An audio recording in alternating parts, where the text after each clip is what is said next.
नमस्कार साथियों, स्वागत है आप सभी का ब्राइट एग्रो क्लासेस के डिजिटल प्लेटफॉर्म पर। साथियों, आज अपन चर्चा करने वाले हैं जेट 2024 के बारे में। और सभी साथियों को इंतजार था काउंसलिंग का, क्योंकि अपना रैंक कार्ड भी आ चुका है, अपना रिजल्ट भी आ चुका है, जो अपने आंसर की है वो भी अपडेट हो चुकी है। अब अपने बारी थी साथियों काउंसलिंग की, और काउंसलिंग के लिए आपको बता दूं ऑफिशियल अपडेट आ चुकी है, काउंसलिंग का शेड्यूल जारी हो चुका है। अब सेकंड बात आती है साथियों, जो जेट विद्यार्थी है बहुत ज्यादा कंफ्यूज हो रहे हैं, और इस कंफ्यूजन को दूर करने के लिए ये फर्स्ट और लास्ट क्लास आपकी होने वाली है, ये वीडियो होने वाली है जो कि आपके सारे कंफ्यूजन दूर करने वाली है और सारी इंफॉर्मेशन आपको देने वाली है। तो साथियों, इसमें अपन चर्चा करेंगे आज काउंसलिंग के बारे में। साथियों, आपको पता है कि जेट में रिजल्ट में अच्छे नंबर भी आ गए, अच्छी रैंक भी आ गई, पर ये आने के बावजूद भी कभी कभी क्या होता है, आपको अच्छी कॉलेज नहीं मिल पाती है। इसका मेन फैक्टर होता है काउंसलिंग। तो साथियों, काउंसलिंग अपने को अच्छे से ध्यानपूर्वक करवानी है, और बहुत ही कम टाइम अपने पास में है काउंसलिंग करवाने के लिए। तो ये सारी जो स्टेप्स है ये आपको ध्यान में रखनी है, एक एक स्टेप की अपन चर्चा करेंगे। वीडियो के एंड तक बने रहना, और जो भी विद्यार्थी काउंसलिंग करवाना चाहता है, अपडेट जानना चाहता है, कोई भी इंफॉर्मेशन जानना चाहता है, अपने कॉन्टेक्ट नंबर मिल जाएंगे। और चैनल को आज ही सब्सक्राइब कर लीजिए। हर टॉपिक पर, हर बिंदु पर, काउंसलिंग से रिलेटेड हो चाहे जेट के, आपके स्पोर्ट काउंसलिंग कोई भी हो, सारे अपडेट आपको इसी चैनल पर मिलने वाले हैं। सबसे पहले पॉइंट की ओर चलते हैं, काउंसलिंग की क्या प्रोसेस है। दूसरा है कि 2024 में जो कॉलेजेस की लिस्ट है उसके बारे में चर्चा करेंगे। इसके साथ ही कितने नंबर पर काउंसलिंग करवानी चाहिए, कि मेरे 110 नंबर आ रहे हैं, 120 आ रहे हैं, सारी अपन चर्चा करेंगे। इसके साथ में ही A to Z information counselling के बारे में चर्चा करने वाले हैं। कोई भी आपकी गलती नहीं होगी, मतलब अभी से लेकर रिपोर्टिंग तक, मतलब कॉलेज में एडमिशन तक, सारी प्रोसेस में इसी वीडियो के माध्यम से आपको बताने की कोशिश करूंगा। इसमें सबसे पहले है साथियों अपने जो प्री पीजी, जो जेट है, जो पीएचडी है, इसका काउंसलिंग का शेड्यूल आ चुका है। इसमें सबसे पहले जो मुख्य ऑनलाइन काउंसलिंग हेतु विकल्प फॉर्म भरने की प्रारंभिक तिथि 8, मतलब 8 अगस्त आज से स्टार्ट हो गए हैं साथियों विकल्प फॉर्म भरना, ऑप्शन फॉर्म भरना। अब इसमें आपको क्या करना होगा, इसमें जो कॉलेजेज है ना, जो कॉलेजेज है, उन कॉलेजों को आपको सेलेक्ट करके क्या करना पड़ेगा, विकल्प फॉर्म भरना पड़ेगा, मतलब कॉलेज चूज करनी पड़ेगी। अब कि सर क्या आज का ही टाइम है क्या कॉलेज चूज करने का? नहीं साथियों, आपको 8 तारीख से लेकर आपके जो है 8 तारीख से लेकर 13 तारीख तक का टाइम है। कितना है? 8 तारीख तक से लेके 8 अगस्त से लेकर 13 अगस्त तक आपको क्या करना है साथियों, ये जो है विकल्प फॉर्म भरना है। इसके बाद में विकल्प फॉर्म भर दिए, अब आपके शुल्क जमा होंगे। मतलब कितना शुल्क जमा होगा? 5,000 रुपए काउंसलिंग के लिए जमा होते हैं। अगर आपका सिलेक्शन होता है तो वो आपके जो कॉलेज फीस है उसमें कट हो जाते हैं, अगर आपका सिलेक्शन नहीं होता है तो वो आपको रिफंड हो जाते हैं। तो सबसे पहला पॉइंट समझ लेना, डेट याद रख लेना, 8 तारीख से लेकर 13 तारीख के मध्य तक आपको क्या करना है साथियों, काउंसलिंग के लिए जो है ऑप्शन फॉर्म भरना है, और 5,000 रुपए मतलब फीस जमा करवानी है। तो ये 13 तारीख तक का होता है। इसके बाद में जो आपकी फर्स्ट राउंड आएगा, मतलब फर्स्ट राउंड में आपको कॉलेज जो अलॉट होगी, वो आपको कब अलॉट होगी साथियों? वो अलॉट होगी 21 अगस्त को। कब होगी? 21 अगस्त को पहली सूची आ जाएगी। पहली सूची में किसी के नहीं आता है, या कोई अपवाड लगाना चाहता है, कोई अपवार्ड लगाना चाहता है, जैसे कि मेरे को ये कॉलेज नहीं चाहिए, किसी को भी उनियारा टॉक मिल गई है कि मेरे को उनियारा टॉक नहीं चाहिए, मेरे को एसके नहीं चाहिए, मेरे को उदयपुर चाहिए, तो वो उसमें क्या लगा सकते हैं, 800 रुपए लगते हैं, वो चार्ज है, वो आपको नोटिफाई कर दिया जाएगा, मिल जाएगा आपको। जो लिंक है अपनी वेबसाइट है जोधपुर यूनिवर्सिटी की, वहां पर। अब यहां पर है कि अपने को या तो अपन एक्सेप्ट कर ले, उसको एक्सेप्ट करके फीस जमा करवा दे, या फिर दूसरा होता है आप अपवार्ड लगा दो। तो इसकी डेट है आपकी साथियों 21 तारीख। कितनी है? 21 तारीख है। फिर आपकी जो दूसरी सूची आएगी, जो दूसरी सूची आएगी वो आएगी 29 अगस्त को। कब आएगी साथियों?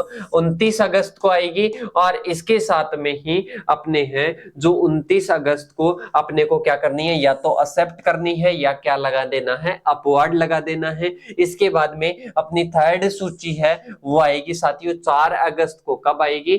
4 अगस्त को आएगी। और फिर अपने को 4 से लेकर 6 अगस्त तक अपने को क्या करना है? शुल्क जमा कराना है। मतलब जो भी अपना पेमेंट है वो अपने को क्या कराना है? कॉलेज की फीस वगैरह वो अपने को क्या करानी है? जमा करानी है। और इसके बाद में अपने आता है कि रिपोर्टिंग आपके मतलब जैसे आपने कोई भी कॉलेज एक्सेप्ट कर ली, एक्सेप्ट करने के बाद में आपको क्या करवानी है? रिपोर्टिंग करवानी है 9 और 10 तारीखों की। सर 9 और 10 के अलावा नहीं हो सकती क्या? बिल्कुल भी नहीं हो सकती। दो ही ऑप्शन है, 9 या 10 तारीख। सही। और शाम को 5 बजे तक का इसमें क्या रहता है? टाइम रहता है।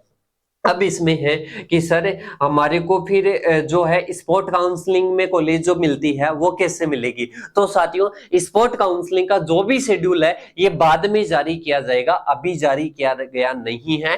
अब ये जो स्पोर्ट काउंसलिंग होगी, स्पोर्ट काउंसलिंग तक अगर किसी कॉलेज में कोई स्टूडेंट नहीं जा पाता है, कोई कॉलेज नहीं लेता है, कोई सीट खाली रहती है, तो वो सीटें किसके द्वारा भरी जाएगी? वो स्पोर्ट काउंसलिंग के द्वारा, और उसका शेड्यूल बाद में जारी कर दिया जाएगा। तो एक तो इसकी डेट वगैरह का ध्यान रखना, और पहले ही कभी कभी नेटवर्क इश्यू हो जाता है, और अभी तो बारिश के दिन चल रहे हैं, नेटवर्क का इश्यू हो सकता है, तो आपको पहले ही ये कार्य पूरा कर लेना है। अब पहली चीज ये आती है। अब दूसरी चीज आपकी आती है साथियों, क्या चीज थी कि 2024 में जो अपने कॉलेज लिस्ट है वो अपने को, पर उससे पहले अपन देखेंगे डॉक्यूमेंट्स, कौन कौन से डॉक्यूमेंट्स अपने को रेडी रखने हैं, कौन कौन से डॉक्यूमेंट्स अपने को रेडी रखने हैं। तो इसमें साथियों अपने सेकेंडरी मतलब 10th और 12th की आपके पास में क्या होनी चाहिए? मार्कशीट होनी चाहिए। कास्ट सर्टिफिकेट, मतलब ये ऐसे नहीं कि पुराना हो, जैसे जिन भी कास्ट में अगर रिन्यू करवाना पड़ता है 6 महीने के बाद में, तो ये रिन्यू होना चाहिए, नया होना चाहिए। अभी भी बनवा सकते हो, कोई दिक्कत नहीं है। आज भी बनवा लोगे ना तो 15 दिन में आराम से आ जाता है। अभी 1 महीना है तो इसमें जल्दी करना, ज्यादा लेट मत करना इसमें। सही। अब इसके बाद में आता है माइग्रेशन आपका होना चाहिए, जो कि आपको स्कूल वगैरह से मिल जाता है। इसके बाद में टीसी, इसके साथ में सीसी, और इसके साथ में ही अपने सर्टिफिकेट ऑफ डिफेंस, जो भी डिफेंस वगैरह में है, मतलब जिनके कोटा लग रखा है तो उनका सर्टिफिकेट होना चाहिए। टीएसपी का जो है, टीएसपी का सर्टिफिकेट होना चाहिए। सर्टिफिकेट ऑफ फिजिकली हैंडीकैप, जो फिजिकली हैंडीकैप है उसका सर्टिफिकेट, मतलब जो भी आपके लग रखे हैं उनका क्या होना चाहिए, जो भी आप आरक्षण ले रहे हो उसका क्या होना चाहिए? सर्टिफिकेट होना चाहिए। और सेल्फ डिक्लेरेशन जो अपने जो सर्टिफिकेट है वो होना चाहिए, मतलब फॉर्मेट अवेलेबल है कहां पर?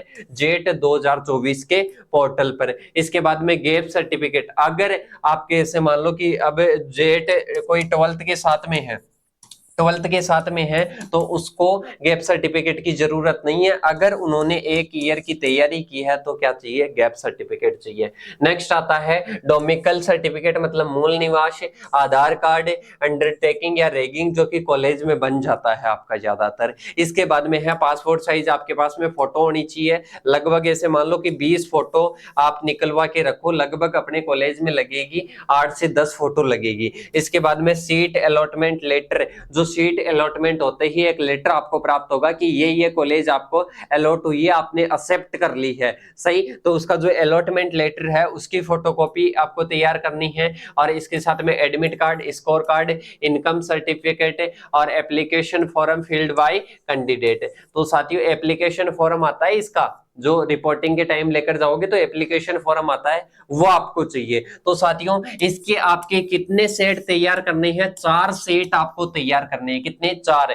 2 लगभग कॉलेज में लग जाते हैं, आपको 3 लेकर जाने हैं कॉलेज में, 1 घर पर रखना है। और इसके साथ में जो भी आपके डॉक्यूमेंट्स हैं ना, ये कॉलेज में जमा हो जाते हैं आपके ओरिजिनल डॉक्यूमेंट्स, तो इनको पहले ही आपको क्या करनी है? पीडीएफ बनाकर इनको रखना है। सही। डॉक्यूमेंट्स की सारी बातें मैंने बता दी, इनमें लापरवाही आपको कुछ भी करनी नहीं है। इसके बाद में अपन चलते हैं साथियों कॉलेज लिस्ट की ओर। साथियों जो स्टूडेंट्स बोलते हैं कि सर फीस क्या है, सर इसके साथ में ही हमारे को नॉर्मल जो है नॉर्मल की फीस क्या रहती है, पेमेंट की जो है वो फीस क्या रहती है, इसके साथ में ही अगर बात करें कि सर प्राइवेट है, कौन सी गवर्नमेंट है, कौन सी यूनिवर्सिटी है, ये हमारे को कहां से मिलेगी, तो साथियों ये कंप्लीट जो है वो लिस्ट है जो कि एयू जोधपुर के द्वारा जारी की गई है, और ये आपको कहां पर मिलेगी, अपने ऐप पर मिलेगी। और इसके साथ ही मैं कॉन्टेक्ट नंबर आपको दे रहा हूं, ये आप लिख लीजिए, कोई भी आपके डाउट रहता है आप मैसेज कॉल कर सकते हो 8690596638। इसके बाद में नेक्स्ट अपने नंबर है 9672634845। इन नंबरों को आप नोट डाउन कर लीजिएगा, और इसके साथ में ही आप मैसेज कर देना इन नंबरों पर, कोई भी आपको डाउट रहता है तो XYZ। इसके बाद में है साथियों अपने कि जो अपनी जो सीट है कॉलेजों में, जो सीट है कि कौन सी कॉलेज में कितनी सीट है, नॉर्मल की कितनी है, पेमेंट की कितनी है, सारी चीजें हैं यहाँ पर। फीस दे रखी है कि कितनी फीस है नॉर्मल की, कितनी फीस है पेमेंट की, वो सारी यहाँ पर फीस दे रखी है। इसके साथ में हॉस्टल फैसिलिटी है या नहीं है, वो चीजें दे रखी है। इसके साथ में ही अपने जो यूनिवर्सिटी है, कॉलेज है, प्राइवेट है, कैसी है, वो दे रखी है, सारी चीजें इसमें दे रखी है साथियों। कहां पर है कॉलेज, ये भी एड्रेस दे रखा है, कॉलेज का नाम दे रखा है। तो यहाँ पर आपको गवर्नमेंट प्राइवेट सब कुछ यहाँ पर सेपरेट रूप से मिल जाएगी। और कहां पर मिलेगी, आपको मिलेगी ऐप पर। उस पर जाने से पहले यहाँ पर आप मैसेज कर देना, यहाँ पर आपको ऐप की लिंक मिल जाएगी, वहां पर फ्री मटेरियल में आपको अवेलेबल हो जाएगी। जैसे ही ऐप को डाउनलोड करोगे, लॉगिन करना मोबाइल नंबर से, 3 लाइन पर जाना, वहां पर फ्री मटेरियल में आपको अवेलेबल हो जाएगी। और इसके साथ ही अगर फिर भी नहीं मिल पाती है तो इन नंबरों पर मैसेज कर देना, कॉल कर देना, आपको अवेलेबल हो जाएगी साथियों। अब इसके बाद में अपने नेक्स्ट पॉइंट रहता है साथियों, नेक्स्ट अपने एक और इंफॉर्मेशन रहती है कि कितने नंबर वाले काउंसलिंग करवाएं। साथियों मेन कैटेगरियों की मैं चर्चा करूंगा। जैसे अगर कोई स्टूडेंट है तो जो भी स्टूडेंट है जैसे ओबीसी कैटेगरी में है, इसके अलावा यूआर जनरल में है, तो जनरल वाले जो स्टूडेंट जो कि लॉन्ग ईयर की जिन्होंने तैयारी की है, वो स्टूडेंट 140 अबोव वाले करवाएं। कितनी, 140 अबोव वाले करवाएं। और इसके साथ में ही ओबीसी वाले बात करें तो 130 अबोव वाले करवाएं। और इसके साथ में ही अगर अपन बात करें जो स्टूडेंट SC ST में है, SC ST और MBC में है, तो ये स्टूडेंट 110 नंबर अबोव करवाएं, 110 नंबर अबोव करवाएं।